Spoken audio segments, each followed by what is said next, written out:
The universe has rules. Predators hunt, prey runs, and every sentient species, with enough evolution to reach the stars, knows the primal difference between safety and death. Then there are humans. My name is Thorakrin. For 43 cycles, I've trained the galaxy's deadliest warriors at the Galactic Military Institute on Kronos. 9. I've watched Vraxian shock troopers tear through steel. I've seen Kelone assassins vanish into shadows that shouldn't exist. I've buried students whose corpses couldn't be identified after training. Accidents went wrong. I thought I understood fear. I thought I understood survival instinct. Then she walked through my door, 5 feet of fragile biology, soft skin, no natural armor, no claws, no venom sacs or reinforced skeletal plating. She clutched a battered data pad against her chest, staring up at the reinforced blast doors of Trauma Response Unit 7 with the kind of wide-eyed wonder you'd expect from a child at an amusement park, not a kill house where the mortality rate sits at 12%. "Excuse me," she said, her voice bright as morning light. "Is this Advanced Xenobiology 301? My secondary eyes blinked independently from my primaries, an involuntary reflex my species exhibits when our brains can't process what we're seeing. I needed the extra visual confirmation. Surely this couldn't be real. No, the word came out slow, deliberate. My mandibles clicked with barely restrained disbelief. This is Trauma Response Unit 7, military combat training. For soldiers. She glanced at her data pad, swiped through a few screens with her thumb, then looked back up. That smile never wavered. Oh, my mistake. Must have taken a wrong turn after the cafeteria. She actually laughed. These stations are so confusing. All the corridors look the same. I gestured toward the crimson warning stripes running along every surface, pulsing with threat level indicators. They're color-coded. Red means military zone. Unauthorized personnel are detained. I paused, letting the weight settle, or eliminated depending on threat assessment. Right. She nodded like I'd just told her where to find the water fountains. Sorry to bother you. She turned to leave. That's when Crarigthor emerged from the training bay. 8 feet of condensed violence, dense muscle wrapped in chitinous armor plating, a jaw that could crack titanium. Crarigthor is Vraxian, a species that considers territorial predators cute. By comparison, green training gel covered his torso, simulating wounds from the scenario he'd just survived. His eyes locked onto the human, unknown entity. Restricted zone. Threat protocols engaged. His crest flared blood red. Fighting claws extended with the sound of knives being drawn. He released a battle roar that hit 140 decibels, enough to rupture eardrums in most species. The human jumped. Then she smiled. Not a grimace, not a nervous tick masquerading as friendliness. A genuine, delighted smile. "Oh, wow," she breathed, eyes going wide. "Are you Vraxian? I've read so much about your species. The exoskeletal structure is even more impressive in person." She took a step closer. "Do you mind if I ask, is that a threat display or a greeting ritual?" "Because I've seen conflicting information in the academic literature." Crarigthor stopped mid-charge. His crest flickered from red to confused purple. I felt my own combat instincts stutter like a damaged processor. "Human." I kept my voice calm, controlled. "The kind of tone you use when talking someone off a ledge? That was a threat display. He was preparing to engage you in lethal combat." "Oh." She turned back to Crarigthor, enthusiasm completely undimmed. "I'm so sorry, I didn't mean to intrude on your training space. I'm just lost." She extended her hand in what I would later learn was a human greeting gesture. "My name's Emma Torres, xenobiology student, first year. Well, technically first week. First day, actually. I arrived on station about 4 hours ago." Crarigthor looked at me. I looked at Crarigthor. We shared a moment of profound, species-transcending bewilderment. "You're lost," I repeated. "Very lost," she confirmed. "In a maximum security military training facility." "Apparently, yes." I felt something cold settle into my chest. "And you're not concerned about this?" She tilted her head, genuinely considering the question. "Should I be? I mean, you all seem very professional. I'm sure once I find the right department, everything will be fine." That should have been my first warning about humans. They don't process danger the way the rest of the galaxy does. It's not that they're unafraid. It's that their threat assessment System operates on some kind of catastrophic delay, activating only after the dangerous situation has ended, usually while they're standing in the smoking crater of what used to be the dangerous thing. Come with me, I said. The alternative was leaving her to wander into something that would actually kill her. And despite my reputation, I'm not comfortable with preventable casualties. She followed eagerly, practically bouncing through corridors designed to intimidate enemy combatants. We passed observation windows into simulation chambers. In one, Keylone commandos practiced zero-gravity breach tactics. In another, Vraxian demolition specialists diffused plasma mines, while under simulated suppression fire. "What kind of training happens here?" she asked, pressing close to the reinforced glass. "Specialized combat scenarios. High-risk tactical operations." I kept walking. Survival rates during training are considered acceptable if they remain above 85%. Wow, she breathed the word like a prayer. That must take incredible skill. She'd completely missed the part where 15% don't survive. We passed the medical wing. Through the window, trauma surgeons conducted emergency response drills, simulated casualties, sprays of synthetic blood. The chaotic intensity of battlefield medicine laid bare. Emma didn't flinch. She leaned closer. "Is that a Corvin anatomy model?" I didn't realize their cardiovascular system was so decentralized. Her face lit up. "That's fascinating." I stopped walking, turned to face her fully. "Miss Torres, what exactly is your academic focus?" "Oh, extreme environment adaptation and trauma response mechanisms in sapient species." Her entire face transformed, with the kind of enthusiasm normally reserved for addictive substances or religious experiences. "I'm particularly interested in how different species have evolved to handle physical damage and stress. My thesis proposal is on comparative healing rates and pain tolerance across 20 different species categories. Of course, the human who wandered into the most dangerous facility on the station was specifically interested in studying how things survive getting hurt." "Let me guess," I said. "You volunteered for this program." "Actually, I competed for it. Over 2,000 applicants for 15 positions." She paused, adding with painful sincerity, "I know I probably seem out of my depth, but I promise I'm a quick learner." Something that might have been concern or preemptive exhaustion settled deeper into my chest. "The xenobiology department is in Section 7, blue corridor, 3 levels up." I pointed toward the central lift. "Follow the blue markers. And for the sake of everything stable in this universe, do not wander into any more red zones." "Got it. Blue good, red bad." She gave me a tiny salute that no military in the galaxy would recognize as proper protocol. "Thank you so much, Instructor Kryn." I watched her disappear around the corner, that same bounce in her step. Thor came to stand beside me, his crest still showing traces of confused purple. "That was a human," he said. "Yes." "She did not run." "No. She should have run." "Absolutely." We stood in silence. "I don't like this," Thor finally announced. "Prey species should exhibit prey behavior. It's disturbing when they don't." I couldn't argue with that. What I didn't tell him was that I'd felt something else beneath my confusion, something that made my combat-hardened instincts whisper warnings I couldn't quite name. Because Emma Torres had looked at a Vraxian shock trooper mid-threat display and felt curiosity instead of terror. She'd walked through a facility where death was a training tool and seen only opportunity, and I had a terrible suspicion that what I'd just witnessed wasn't ignorance or stupidity. It was something far more dangerous. She came back the next morning.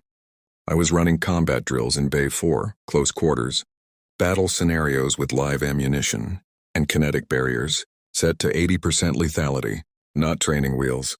Real consequences. Emma Torres stood in the observation gallery with Professor Quentrix, a Saltharian academic coordinator who looked like he'd swallowed something sour. "Instructor Kryn," Quentrix's voice crackled through the comm. "I apologize for the interruption. Miss Torres has requested permission to observe your training operations for her research. I've explained that this is highly irregular, but she's been persistent." Through the reinforced glass, Emma waved. Actually waved like we were old friends. I should have said no. Should have sent her back to the safe, sterile laboratories where civilians belonged. 1 week, I heard myself say. She observes from the gallery. She doesn't speak during active drills. She doesn't interfere. One safety violation and she's gone. Emma's smile could have powered the station's reactor core. That was my second mistake. The first was assuming she would stay in the observation gallery. For the first 3 days, she did exactly what I had ordered.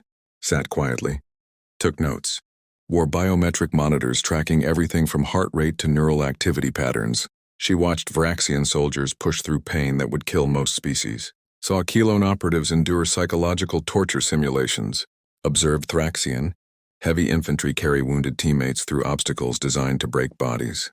And she recorded it all. With the methodical precision of someone documenting miracles. The Vraxian adrenal system is remarkable, she told me on day 4. Eyes bright with scientific fascination.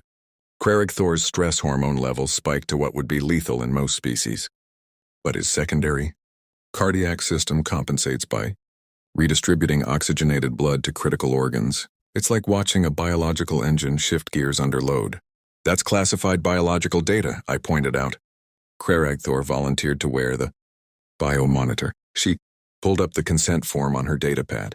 He said, and I quote, "Tiny human asks good questions. Makes warrior think about warriorness." I made a note to speak with Thor about his sudden philosophical tendencies. But it wasn't just him. By day 5, half my training cadre had volunteered for Emma's research. They competed to wear her monitors, asked her questions about their own biology. A Corvan heavy gunner species, known for their stoic silence, spent 20 minutes explaining his fear. Response to her because she'd asked with genuine interest about how his species processed trauma. She wasn't just observing soldiers, she was connecting with them. And that's when I started to understand what made humans dangerous. It wasn't their physical capabilities. Objectively, they were weak, fragile, slow compared to most combat species. But they had something else, something that bypassed every defensive instinct evolution, had carved into the galaxy's predators. They made you want to protect them, to impress them, to live up to the faith their stupidly optimistic eyes said you were capable of. It was a weapon more devastating than any I'd ever trained soldiers to use. Day 5, everything changed. We were running a hostage extraction scenario. High difficulty, life stun rounds, environmental hazards. The team was our best, a mixed species unit that had been operating together for months. Emma sat in her usual spot in the observation gallery. Biomonitors tracking 6 different team members. Datapad recording everything. The scenario was going perfectly. Too perfectly. Then the environmental system glitched. Not a planned complication. An actual malfunction. Chemical smoke flooded the training bay, dense toxic capable of causing permanent respiratory damage in under 90 seconds. Emergency protocols should have activated immediately. They didn't. I was already moving, shouting orders, slamming emergency overrides. The soldiers were trained for this, moving toward exits, even as visibility dropped to nothing. But the team leader, a young Kelone named Praxis, hesitated. Just for a moment. His training warred with his instinct to complete the mission, to not leave the simulated hostages behind.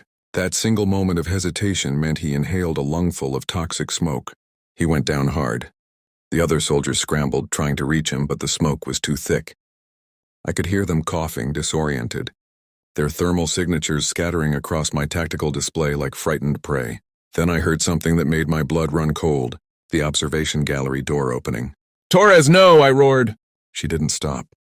Emma Torres, 5 feet of untrained, civilian with no combat experience and questionable survival instincts, dropped into that smoke-filled kill house. She wore nothing but a torn piece of her shirt wrapped around her face as a makeshift filter. I watched on the functioning monitors as she moved through the smoke with impossible speed. No hesitation, no fear paralysis, just pure focused intent. She reached Praxis first, grabbed him under the arms, started dragging him toward the nearest exit.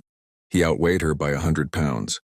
She moved him anyway, legs churning, entire body committed to the motion like gravity itself couldn't stop her. A Corran soldier loomed out of the smoke, disoriented, stumbling. Emma redirected him with a shove toward the exit, never stopping her drag of Praxis. The emergency ventilation finally kicked in. Air scrubbers roared to life, sucking toxic smoke out through emergency vents. Medical teams rushed in. Emma Torres sat on the floor next to Praxis, coughing violently, her eyes streaming. Her makeshift mask discarded. "You idiot," I said, kneeling beside her. My voice came out harsher than intended. "You absolute reckless idiot." She looked up at me, still coughing, and somehow managed to smile. Through the tears and mucus, he was going to die, she wheezed. "Couldn't let that happen.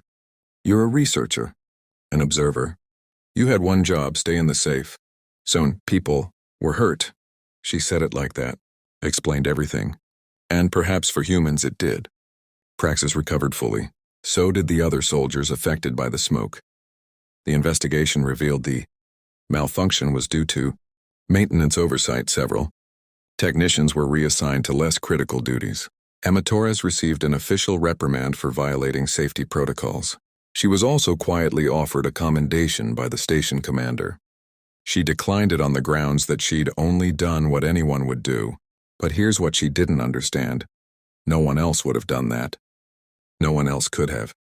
Every other species in that observation gallery, including me, had watched our training protocols engage, had trusted the systems, had followed procedure. Emma had followed something else entirely. On her final day of observation, I called her back to my office. "You've completed your week. Your research data has been logged and approved for academic use.